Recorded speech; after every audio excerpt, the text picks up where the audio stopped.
Salut l'équipe, c'est Zephyr et bienvenue du coup sur ma chaîne où je vais vous présenter différents défis sur les premières générations des jeux Pokémon.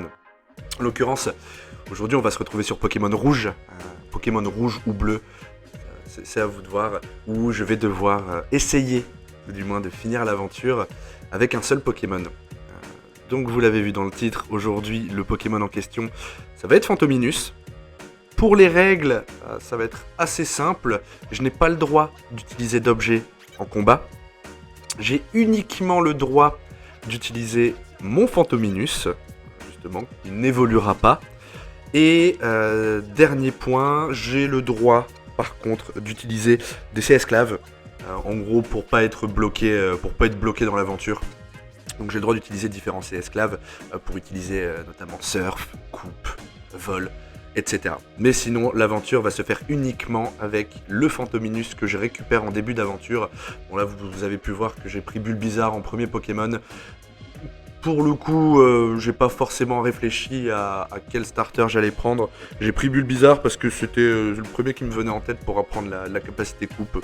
Donc voilà, j'ai pas forcément réfléchi par rapport à ça. Donc je fais la première quête qui est de ramener le colis du shop de Jadiel à Chêne. Je fais le premier combat avec le Bulbizarre et derrière je récupère mon Fantominus que vous pouvez voir, qui est niveau 3 et qui dispose de l'attaque Léchouille, Onde Folie et Ténèbres. Dernier point également, le but n'est pas de me farcir tous les dresseurs de l'aventure, dans le sens où comme je n'utilise qu'un seul Pokémon, je n'ai pas envie qu'il soit over level par rapport aux différents champions, par rapport à la ligue. J'ai envie qu'il y ait un petit peu de challenge quand même. Pour le coup, on va le voir dans l'aventure avec Fantominus. J'ai été plutôt gâté, ça n'a pas été le pire, loin de là. Ça a plutôt été plaisant d'ailleurs de faire le début d'aventure. On va voir que ça se corse un petit peu après. Mais voilà, je ne fais pas tous les dresseurs, je fais les dresseurs obligatoires et les différents rivaux forcément. Alors le tout premier rival, le rival 1.A, je vais l'appeler parce qu'il n'est pas obligatoire. Je suis allé le faire quand même pour voir un petit peu ce que valait le Fantominus. Je me suis attaqué à lui alors que j'étais level 3, on peut voir que le type est hyper avantageux et je m'en débarrasse assez facilement. J'attaque du coup dans la foulée la forêt de Jade, je suis niveau 7, je me fais les dresseurs obligatoires qui sont une formalité pour le coup. L'attaque ténèbres en début d'aventure est assez intéressante. Le seul aspect assez négatif, je dirais, va être le nombre de PP. J'ai 15 PP dessus, donc ça fait pas énorme. Les allers-retours au centre Pokémon doivent être assez fréquents quand même, justement pour recharger la capacité. On arrive à la première arène, à Argenta, où j'aurai pas de difficulté particulière. On va le voir hein, de toute façon, les premières heures de jeu sont relativement simples avec le type Spectre, parce qu'on n'a pas beaucoup de capacités qui peuvent nous atteindre. Et c'est tant mieux pour moi, en l'occurrence. Ça me permet de passer un début d'aventure plutôt tranquille. Donc voilà, on peut voir que je vais me débarrasser du Topiqueur de manière assez simple. Le Sablette, c'est pareil. Et je m'attaque à Pierre, je suis au niveau 12. J'ai toujours le même move pool. Et on va voir que ça va plutôt bien se passer. Alors Pierre qui dispose d'un Racaillou et d'un Onix, classique à toutes les générations. On démarre par la classique Onde Folie, histoire de pouvoir gratter un peu de PV, hein, je le répète. Les points d'action de ténèbres ne sont pas nombreux, on en a 15. N'est pas énorme. On est les tanks de type proche. Donc voilà, petite onde folie, c'est la classique pour démarrer. On passe au Onix. Onix pareil, onde folie, même stratégie, ça va être relativement simple. Quand il fait patience, et bah, tout simplement on ne l'attaque pas. Je refais onde folie volontairement, comme ça il ne peut pas m'attaquer. On recommence. Et derrière après c'est du bourrinage, hein. On envoie du ténèbre.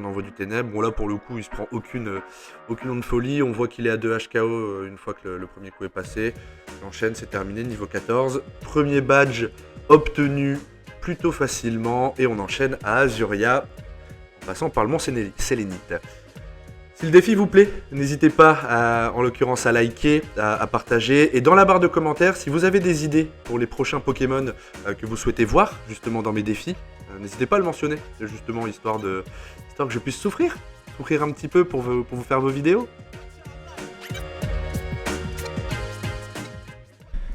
Alors, on va voir le rival numéro 2. Son Roukoubs va commencer à littéralement nous faire chier avec ses jets de sable. Heureusement pour nous, on a Onfoli. Onfoli qui est quand même vachement pratique. Parce que même si on touche pas, même si ça esquive, au moins ça peut permettre de faire des dégâts. Enfin, là en l'occurrence, ça ne passe aucune fois. Je commence à louper des attaques. Voilà, je fais des léchouilles alors que ça n'a aucun effet sur lui. En gros, il commence à me faire péter un câble, littéralement. Mais bon, on arrive quand même à s'en débarrasser. Le plus chiant, ça va être pour la suite. Bon, le Abra ne sait faire que téléport. Donc on n'aura pas vraiment de soucis par rapport à ça. Il suffit de le bombarder de ténèbres, quoi, comme ça passe, et puis c'est tout. Voilà. Le Ratata, pareil, on va pas être trop emmerdé, on va pas être trop emmerdé avec lui parce que ses attaques ne nous touchent pas. On voit que c'est un 2 HKO pour nous avec ténèbres. Voilà, formalité.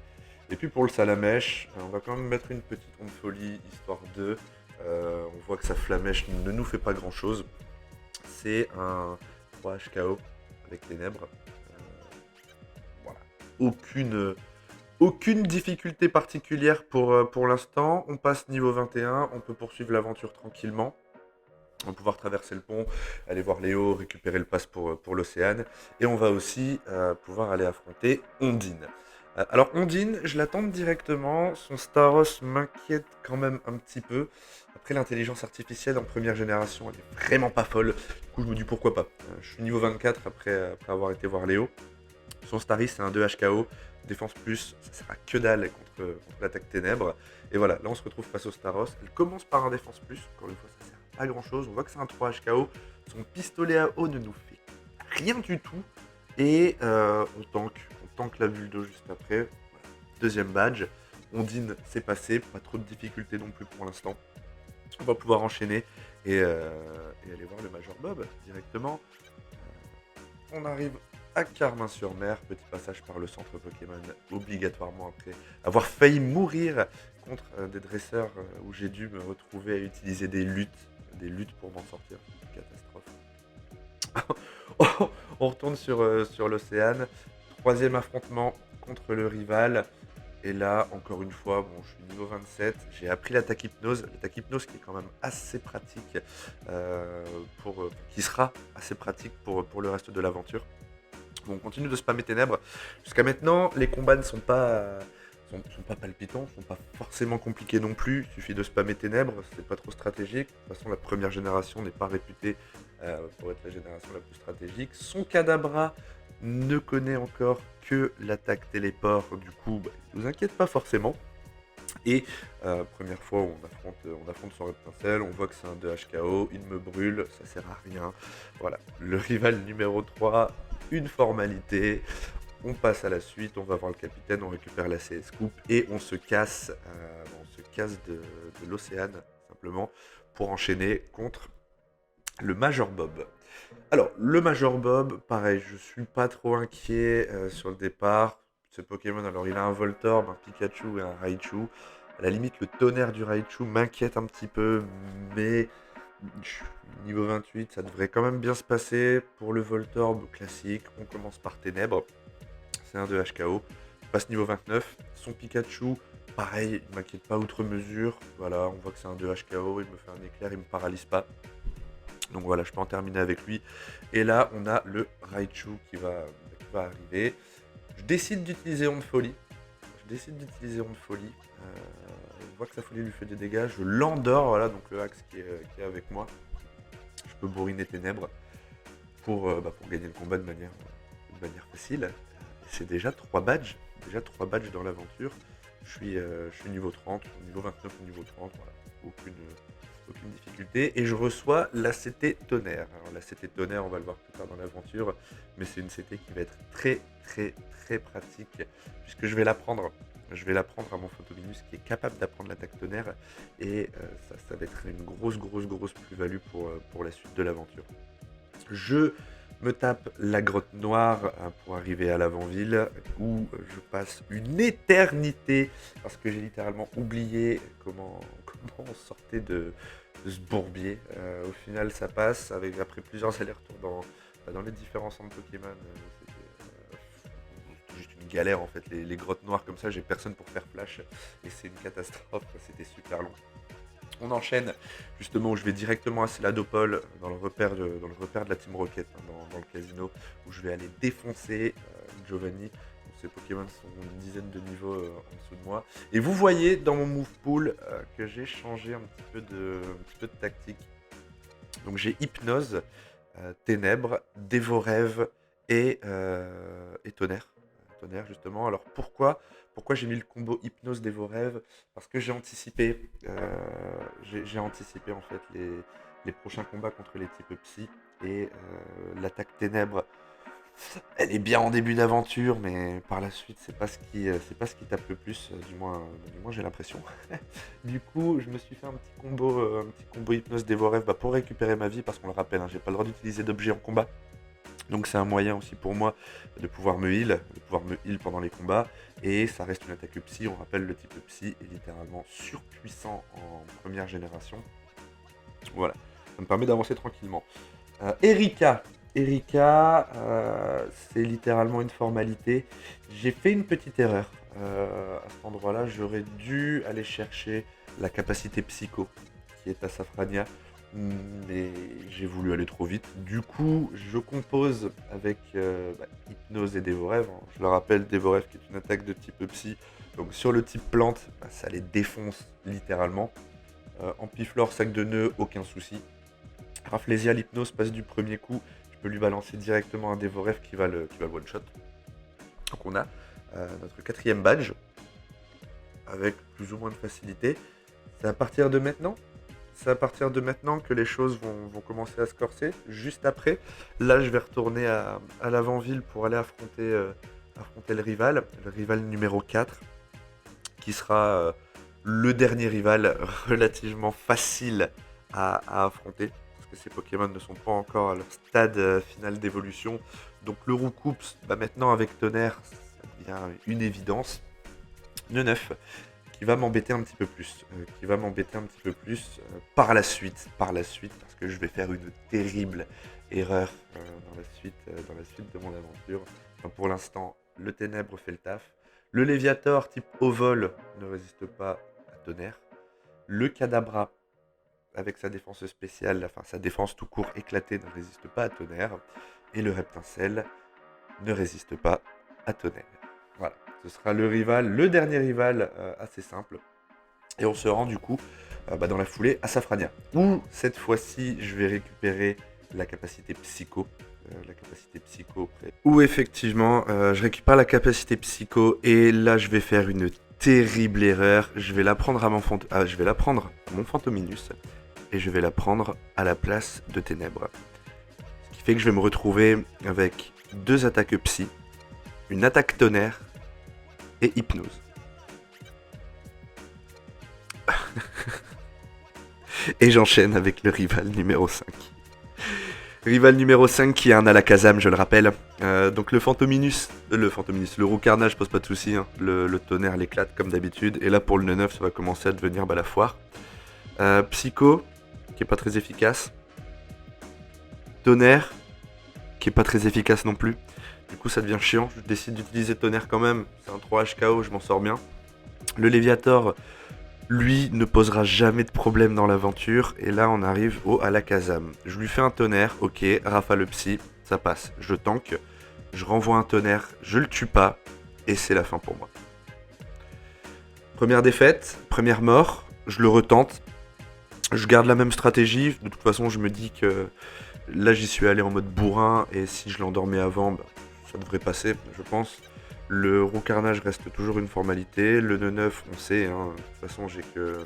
Alors, là je sais pas, je veux l'endormir, je veux quand même l'endormir avant alors qu'il ne me touche pas. Je lui fais un Dévorève alors que j'ai toute ma vie. Mais bon, coup critique, 2 HKO, tant mieux, on va pas se plaindre, ça permet d'avancer. Le Léviator, bon, encore une fois, formalité. Et là, retour du Alakazam. Alors là, le Alakazam, je décide de lui faire une hypnose. Ça rate. Il me met dans la confusion avec sa rafale psy. J'arrive finalement à l'endormir. Et là, je tente les Dévorèves qui ne lui font rien du tout. Mais qui me permettent de récupérer un peu de vie pour espérer tanker une autre rafale psy. Je tente le tonnerre pour essayer de le tuer. 3 points de vie Il fait un choc mental. Il me fait un choc mental. Il me reste 3 points de vie. J'arrive à son Dracofeu. J'espère le one-shot. Non. Il utilise une potion, ce qui permet de le tuer. Clairement, l'intelligence artificielle me sauve la vie là-dessus. Je gagne avec 5 points de vie restants. Du coup, je suis super content. Je peux avancer. Donc, je vais soigner mes Pokémon avec la nana juste en dessous. Espèce d'infirmière ou je sais pas trop quoi. Enfin, bref, je vais soigner mes Pokémon. Je vais affronter Giovanni. Mais il y a un dresseur avant. Bon, lui, je l'avais oublié. C'est un simple Team Rocket. Ça va aller vite. Osley, Psycho. Soporifique, justement, bah, c'est un peu plus chiant maintenant. Avec mes attaques uniquement de type psy. Il me fait un coup critique sur le choc mental. Du coup, je décide de lui envoyer un tonnerre qui le tue. Ossatueur, bon, pas de soucis. Je vais l'endormir, je suis confus. Merde.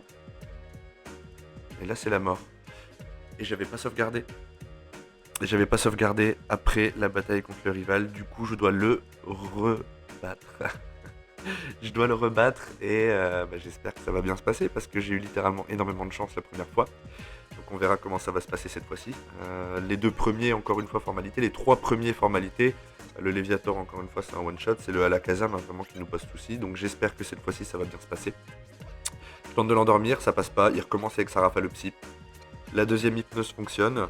Il s'endort. Du coup, là, je décide d'y aller directement à coup de tonnerre. Parce qu'on voit que c'est un 3 HKO. Donc je lui envoie 2 tonnerres et un dévoref pour récupérer un peu de points de vie pour le Dracofeu. Et une fois que le Dracofeu arrive, je loupe mon attaque. Il me fait une simple flamèche, heureusement. Et c'est un one-shot avec l'attaque tonnerre. Donc je m'en sors bien. J'arrive à le tuer. J'arrive à bien m'en sortir. En fait, son Alakazam, une fois endormi, ne me pose plus trop de soucis. L'avantage du Dracofeu, c'est qu'avec tonnerre et son type vol, je peux littéralement le défoncer. Et retour face à ce Team Rocket où je ne vais plus faire la même erreur. Le soporifique, je décide de l'endormir directement pour éviter la confusion. Et du coup, après derrière, on balance des tonnerres en génération 1. Dans la première génération, lorsque le Pokémon endormi se réveille, il a encore un tour à attendre. Parce que génération 1. Du coup, tant mieux pour moi. Je peux aller affronter Giovanni. Giovanni qui restera littéralement facile à ce stade de l'aventure. On n'aura pas trop de complications. Bon, son Nidorino, c'est un one-shot avec le Psycho. Son Kangourex, on voit que c'est un one-shot. Rhinocorn, one-shot. On passe niveau 46. Et le Nidoqueen, c'est un 2 HKO avec le Psycho. Il ne m'attaque pas. Il utilise une défense spéciale, que du bonheur. On progresse. On progresse dans l'aventure. Et là, on va aller affronter Morgane. On va tenter de battre la championne de type Psy. Rappelle, je n'ai plus d'attaque ténèbres.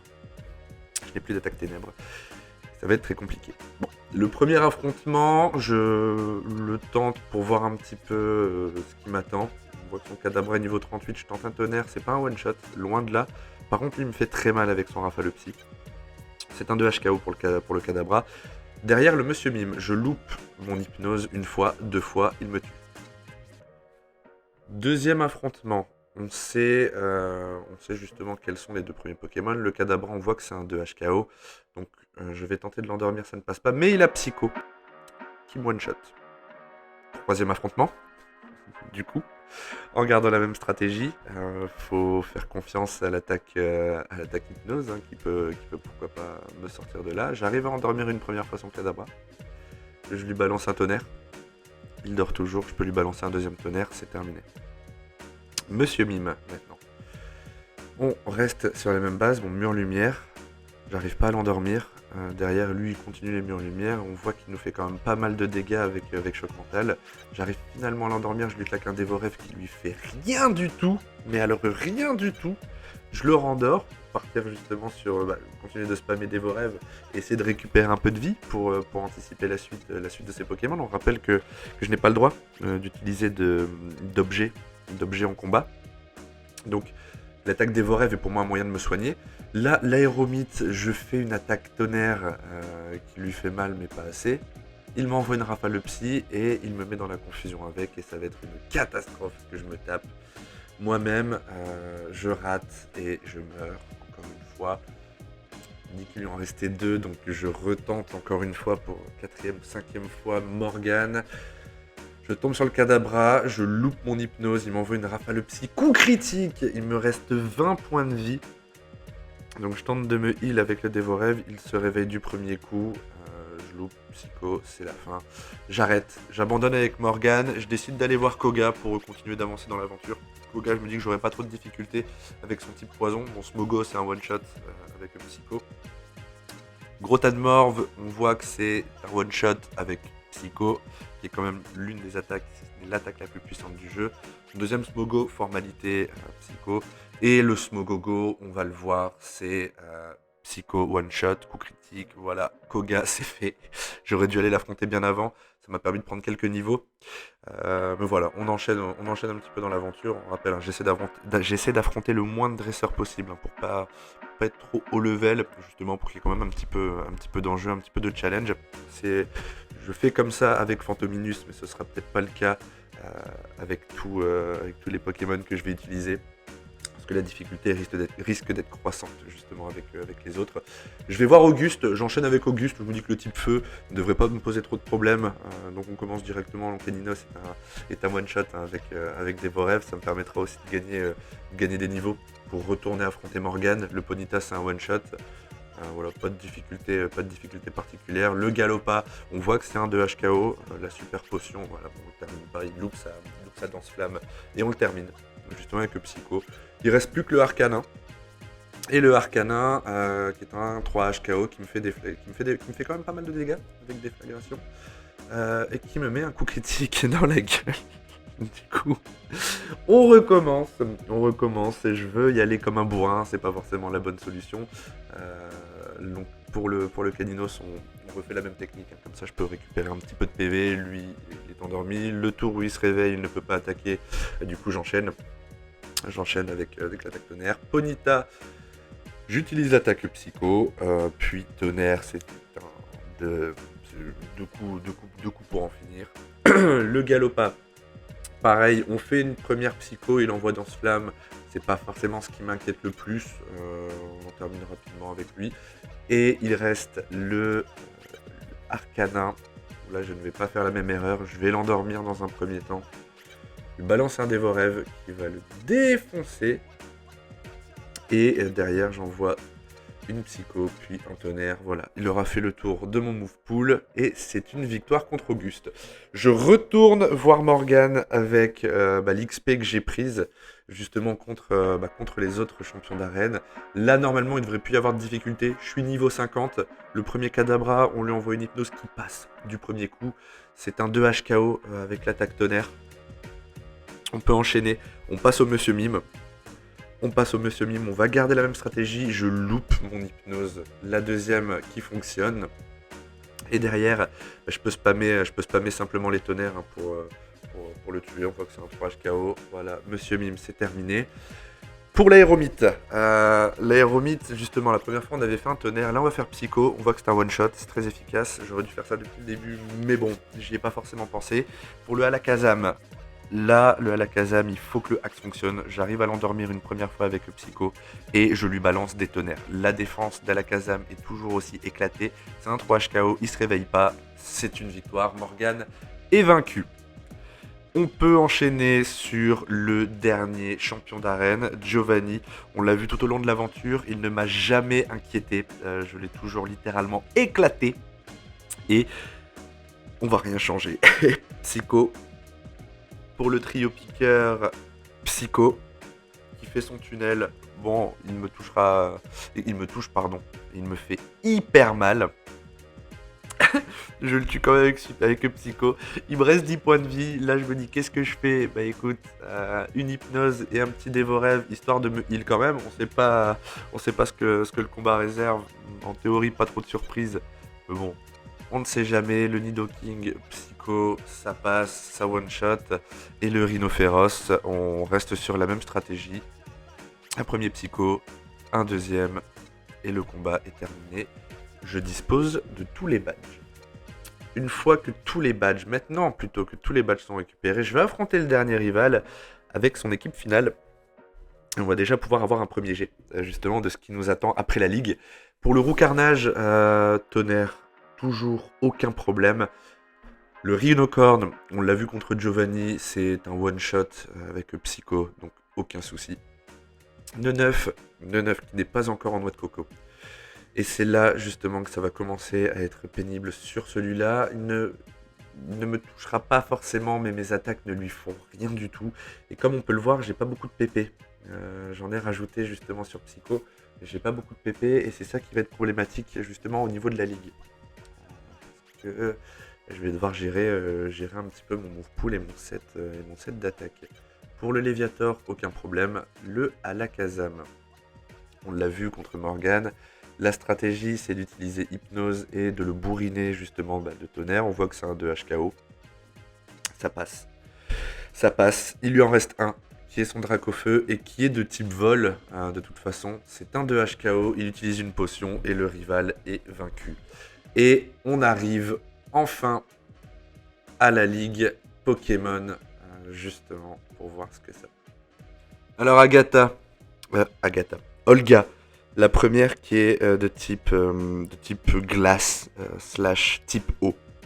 Je rappelle qu'on a l'attaque tonnerre, donc ça va pas nous poser trop de difficultés. On voit que son Lamentine c'est un 2 HKO qui va utiliser repos, donc voilà, elle s'endort. Enfin, son espèce de fox s'endort, là je peux le défoncer tranquillement. La suite c'est un Crustabri. Crustabri niveau 53 si je me rappelle bien. On va voir que c'est un one shot avec tonnerre qui va faire un coup critique, donc tant mieux pour moi, encore une fois. Je peux le terminer tranquillement. Flagados n'a pas d'attaque à proprement parler parce que c'est un monstre ce truc, bulky comme je sais pas quoi, c'est quand même un 2 HKO. Avec tonnerre, Liputu, on continue la même tactique, pourquoi changer? C'est celui qui veut nous inquiéter le plus, c'est celui qui tapera le plus fort. Il fait pas de critique avec son point glace, on peut le terminer. 3 HKO. Et le dernier, c'est un low class. Il me reste 52 points de vie. Je décide quand même d'y aller avec tonnerre. Il m'envoie une onde folie. Où je vais me taper dans ma confusion. Une deuxième qui rate. Je me tape encore dans ma confusion. Il me reste 8 points de vie. Et là, le tonnerre passe. J'arrive à passer Olga avec 10 points de vie restants. On le voit. Aldo, le champion numéro 2, enfin le deuxième membre du Conseil 4 avec son équipe éclatée, va être une formalité.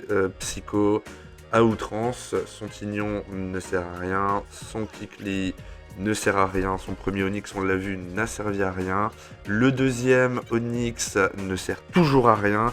Psycho est terrible dans cette version. Son Madconnier, qui est le plus effrayant, entre guillemets, ne sert à rien non plus et c'est un 2 HKO. On passe à la suite et on passe justement cette fois-ci à Agatha, celle qui gère les types psy, les types ténèbres justement, avec mes évolutions, les évolutions de Fantominus. L'avantage que j'ai, c'est que je dispose de l'attaque psycho qui va être hyper efficace contre eux.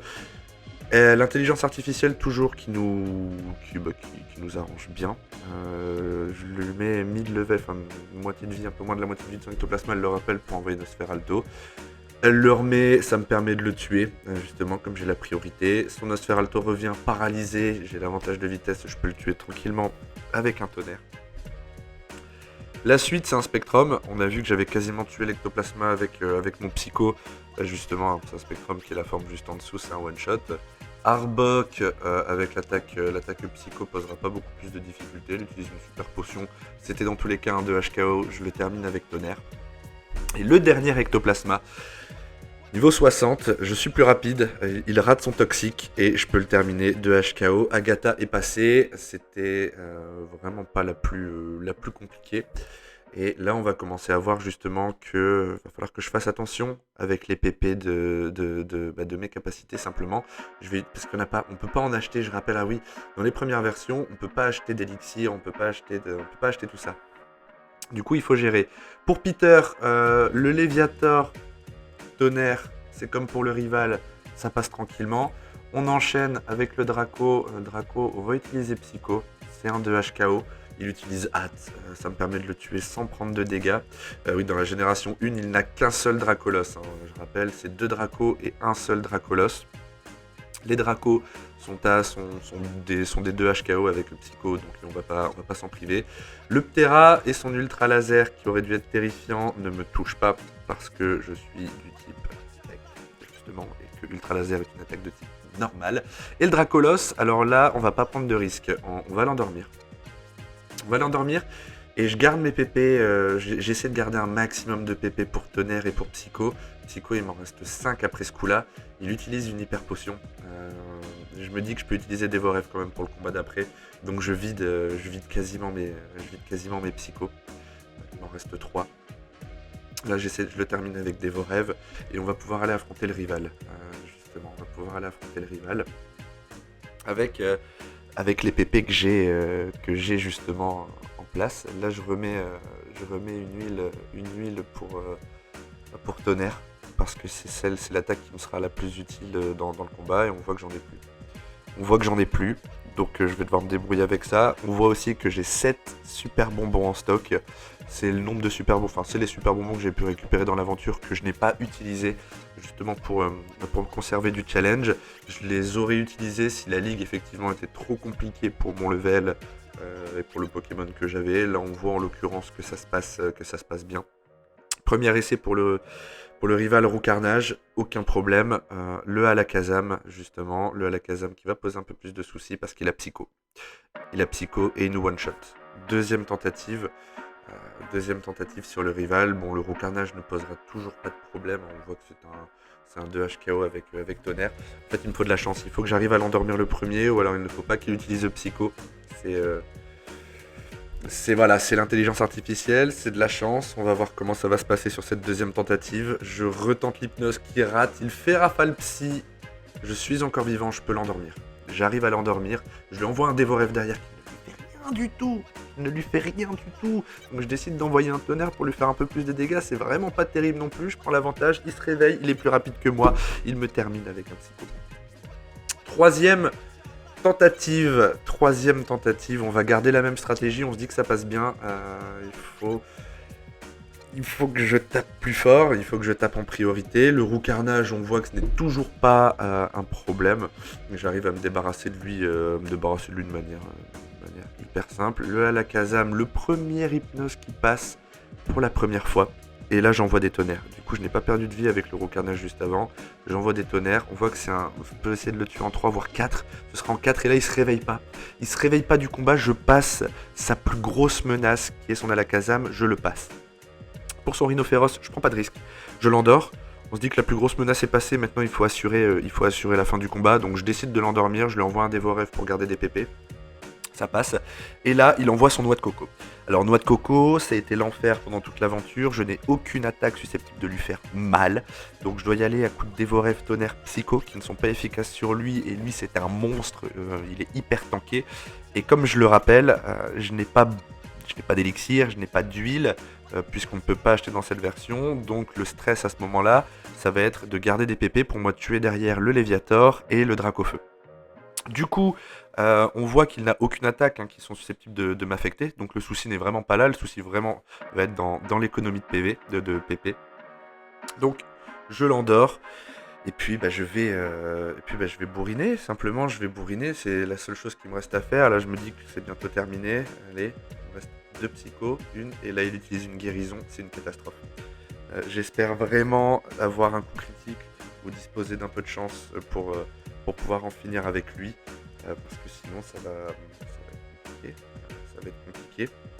va être compliqué. On le voit, mais on s'en sort, on continue avec Dévorève, il est toujours endormi. L'avantage, c'est qu'il est encore endormi, et de toute façon, ses attaques ne nous atteignent pas. Donc je vais vider les PP de Dévorève, j'ai pas le choix. De toute façon, il faut que je garde un maximum de tonnerre pour les 2 qui vont arriver juste après. On voit que ces attaques ne font rien sur moi, c'est l'avantage que j'ai. Je me réveille, je réussis à l'endormir. Il me reste un Dévorève qu'il met dans le rouge. Il reste endormi. Il me reste un Psycho, 8 tonnerres. J'envoie le Psycho qui ne le termine pas. Et là, la dernière attaque tonnerre qui passe. Et on passe aux 2 derniers. Le Léviator qui est un one-shot avec tonnerre, coup critique. Je passe niveau 60, il me reste juste son Dracofeu. Et on va voir que son Dracofeu c'est un 2 HKO. Il m'envoie une déflagration qui me met mid-life. Je me suis brûlé, mais ça passe. Et j'ai réussi à terminer le jeu avec un Phantominus.